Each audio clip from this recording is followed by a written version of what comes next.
Welcome to another episode of Professional Spotlight. I'm Pallavi Sharma, Director of PR and Social Media at Girls in Tech. And we have with us today a very creative, talented, and an ambitious woman. Please welcome Lisa Helminiak. Hi, Lisa. Hi, Pallavi. Thanks so much for that great introduction. Thank you. Thanks for taking the time out to talk to us today. No, it's great. I think Girls in Tech is a great organization, so I'm really happy to. Thank you. So let's jump right into knowing a little about you. Who's Lisa, professionally and personally? That's a funny question. I've been thinking about that a lot lately. I don't know. I've always been a bit of a chameleon from a little girl on. I have a lot of passions and interests, and they span kind of odd subject areas. I started my life out as an artist, as a professional dancer, and did that for 10 years, and then got interested in economics and international studies. Then I got interested in technology, and so it's been a really odd path. I just kind of follow what interests me. That's awesome. And I've ended up here at Azul 7. All across the board, yeah, that's great. Yeah. And personally? I am a parent. I have a 19-year-old who's finished up her first year of college. I've been involved with the nonprofit sector in the Twin Cities and the arts, and I love gardening. I love spending time cooking and hanging in my house when I have time to rest. Love traveling. So just again, kind of eclectic interests, and just try to stay busy. Yep, perfect. So let's talk about a little about your interest in the tech field and how it all started for you, and a little background on that. Actually, it's again started pretty early. My first job out of college was working at the Harvard Institute for International Development. I was really interested in either a law career or maybe economics, which is, again, go from dancing to economics, but that's what I did. And I got exposed to a guy there who was developing software for budgeting officials from developing countries and around where to spend their healthcare dollars. So do they build a well in a village, or do they inoculate children? And he was using software to actually teach and show modeling around budgeting. Nice. And I got really excited with the idea that you could create an environment and an immersive experience to help people understand information better. So that was my first exposure to it. Then I ended up working for a PBS affiliate here in the Twin Cities. TPT, I ended up moving back to Minneapolis and got involved with some early initiatives with PBS in their digital journey, and they've done a lot of early work. So it was pretty exciting. We did some work with teachers, Mathline, to help math teachers teach math better. Great. So that was my exposure, and it was a great experience. And so I got absolutely really interested in it, and then I just switched my career and was like, that's what I'm going to do. Awesome. Yeah. So looking at Azul 7 and how it all started, could you tell us a little about how did you decide to start your own venture, and what it was like when you first thought of it and till date? And what were the challenges, and how did you overcome all of that? That's an interesting story, too. I actually was working for a great place, Larson Design and Interactive, and heading up their interactive group and team there. And I really kind of honed my chops there. I really learned about running a business, being a consultative person to clients, helping to run teams. I can't say that I learned everything there. I needed to get some management experience under my belt. I did a little bit of that there, but I knew that I wanted to work for a different type of group. We had some limitations on what we could do at Larson because of the focus of that company. Mm-hmm. So at that point, I knew I wanted to do something different. I knew I wanted to be able to hone the team that I wanted to work with, so that we could work on, in a sense, bigger business problems, not just design problems. I've always been interested in the why of the reason something's not working, or how we can improve products or technology for people. And so I wanted to be able to develop my own team that was a different group of brains, if you will, a little bit more, diverse in its thinking. And so what I wanted to do was have my own team and start working from there. I did, when I left Larson, started working on my own. I was freelancing for a while. And Azul 7 kind of evolved out of that. We were asked I was asked as an individual to start bringing other people to teams. I think people knew that I had worked on bigger projects. And so I would have clients say, hey, Lisa, you're doing this part of this project for us. Can't you bring some designers in? Can't you bring some technologists in? So again, it kind of grew organically. Right. And I would say that's the thing, if I had it to do over again, I, in a sense, fell into Azul 7 as a bigger entity, and I probably didn't do some of the homework I could have done as building a business plan. I don't think business plans are all that great. I mean, you write a bunch of stuff down, and then you've got it on paper, and then the world changes. Right. And we started in 2007. Next year, 2008, the world did change. We went through that big economic downturn. Right. So there were some things, I think, just some financial chops I wish I had had. That I learned certain things running a group within another agency, but there's certainly different things you need to know as an owner. And I would have gone back and done a little bit more homework that way. I love where we've ended up. I think it's been a team effort to get us to what we're doing now. We're doing technology, and we started as a digital agency, Right. because that's, I felt we had to distinguish ourselves from other types of firms. But as digital's culture now, we don't need to distinguish it. Everyone, if you're doing any kind of work in product or marketing or anything, you are in digital. You have to be.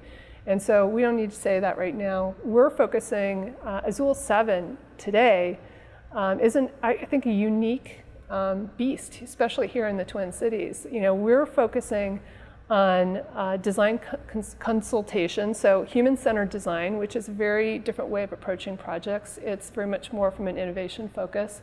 We do training in design thinking. Right. We do service design, and then we do a lot of digital product and service work too. So it's a little bit different mix. I don't think there's another group specifically in town that's doing some of the same thing. So I think we have an interesting niche, and we're just getting deeper into some other innovation practices.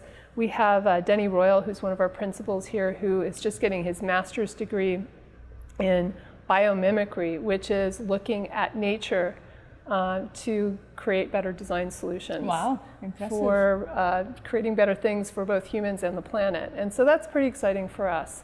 We can come up with great ideas, we can make things very human-centered, but nature has been designing things and has solved many, many problems that we face as product designers. Yeah. And so why not learn from 3.8 billion years of change? So that's kind of the next area for us, so that's pretty exciting. Great. So speaking of entrepreneurship, what we've already been talking about, when I look at the Twin Cities area and the entrepreneurship trends here, what specifically do you think jumps at you, or things that there are opportunities for or there are challenges for? So. I think especially for women, we've got a great atmosphere here. I mean, the Twin Cities, as far as I understand, has one of the highest women entrepreneurship rates in the country. I think we're number 4. I just was looking at a list that NerdWallet put together, I think, in 2014. And I was impressed. I thought, and I knew that for a while. I think we just have a lot of highly educated people here. We have a lot of, yes, for sure, people who've come out of great corporate cultures, who have a lot of knowledge and can start companies. Yeah. I think the challenge for women is that most of our businesses tend to be smaller. I've been involved with WeBank, which is the certification organization that will certify a women-owned business if you want, kind of that government acknowledgement of being a woman-owned business. And it was interesting for me. I really found out that most of the women business owners have companies under $1 million a year. So I think it's interesting. I think women think smaller scale. I think they think more family or lifestyle business. Right. And so when you're trying to grow a business, there are fewer opportunities for women to look for financing. There's just less of us around to even learn from. So for me, I want to be able to find out, men have always had networks. They really work together well. They've been in banking. They just have been doing this for a lot longer than we have. And for us, I think it's finding the right mentors, the people to help us get to that next level. And I think there's some great organizations that are working on that. Ernst I was going to ask you that. Ernst & Young has been doing some work around that.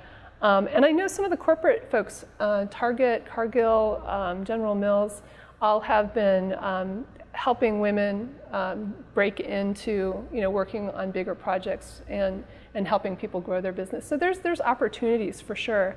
I also think the startup culture here in the Twin Cities, I know there's some great people working on it, but without the venture money, that's huge, in some of the other places like Chicago, obviously the coasts, but we can do some work on that too. I've been tweeting a little bit about kind of the sorry state of affairs for just business startups in the Twin Cities.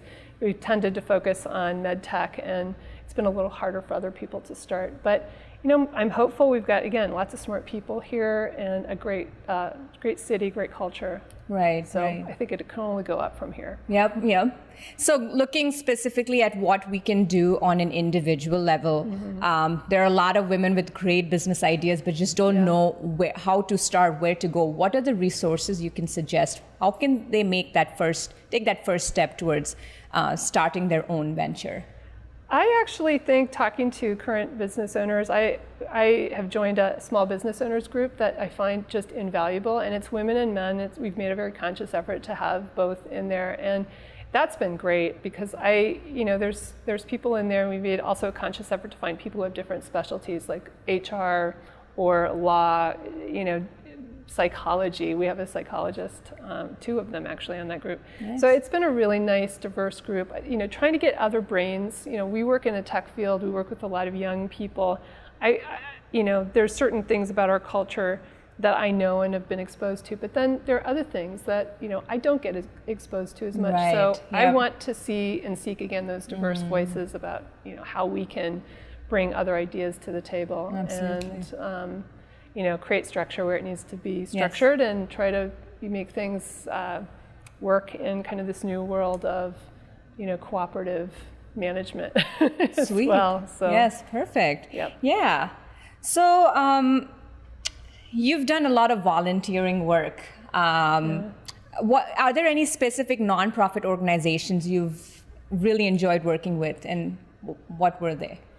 Actually, I am very passionate about education. Yeah. We have an incredible education achievement gap in the Twin Cities with, especially the racial diversity issue with Hispanics, African Americans, and Native American kids. And so Achieve Minneapolis, I was on the board with that organization for a long time, pretty passionate about them. They are the nonprofit partner to the Minneapolis Public Schools, and are trying to bring new ideas and new ways of working and new ways to address the achievement gap and get kids into school and work opportunities that are most appropriate for them. And I think that's the main thing that we all can give each other is education. It can't be taken away from you. Exactly. It's the empowerment tool, and education is my thing. I have to say the arts is also a passion. Yeah. I'm currently on a board, Link Vostok, which is a really interesting arts exchange with Eastern Europe. So we have been doing a dance festival every 2 years in Russia, and then we bring Russians and Eastern Europeans and dancers here, music too. And so that's very different from... Completely different. Yeah. I have my little finger still in the arts community. Yeah, exactly. I'm glad you were able to do that. Yeah, and I've gotten to travel to Russia 3 times now, which has been really amazing. Fantastic. So and work with artists. So I need that piece. Yes, absolutely. I totally understand. So we all have role models, right? Yeah. Who's your role model? I think this is funny, but I have to go back to my childhood loves and role models. And my first one is going to be Jacques Cousteau. I know that's weird, but I just fell in love with him because I think what I loved about him is that he was a scientist and he was exploring a place that is very, hard for the rest of us to get to. And the undersea world of Jacques Cousteau was my favorite thing growing up. And he was a poet scientist. And to me, maybe that brings together that two sides of my brain. Jane Goodall is another one who I just, again, thought made science accessible and the world of knowledge accessible to everyone. So I would have loved to live in the woods at that age, studying chimps. That would have been great. Simpler times for sure. Simpler times. Yeah. All right. So are there any advice that you have for our members and women who are either looking to get into the technology field or who already have established a good footing in the technology field and are looking to take that next leap? I think the key for me through all of everything I've done is persistence. Yes. And Great I think point. it's hard. It's so easy to think I'm not good at this, or I don't, this isn't the right thing, or if I did this a different way, I might have a different outcome. But I just, it's so easy to give up and say, oh, there's better people who can do this, or I don't know. Persistence for me is just hanging in there. I think that's the way that you learn where your limits are. You also learn where you can stretch yourself. And Azul 7 wouldn't be here without persistence. Yes. I wouldn't have been a dancer without persistence. And I've had some great and wonderful experiences that I would never give up for that. Lisa, thank you so much for joining us and chit-chatting with us today. It was great. Thanks so much, Pallavi. Thanks, I appreciate it. And thanks to all you guys for joining us for another episode of Professional Spotlight today. Big, big thanks to Azul 7 for providing us the space, and to Jennifer for shooting the video and editing it. Please do not forget to visit our website at www.gitmsp.org, and do not forget to sign up for our newsletter. Thanks again, and see you next time. Bye-bye.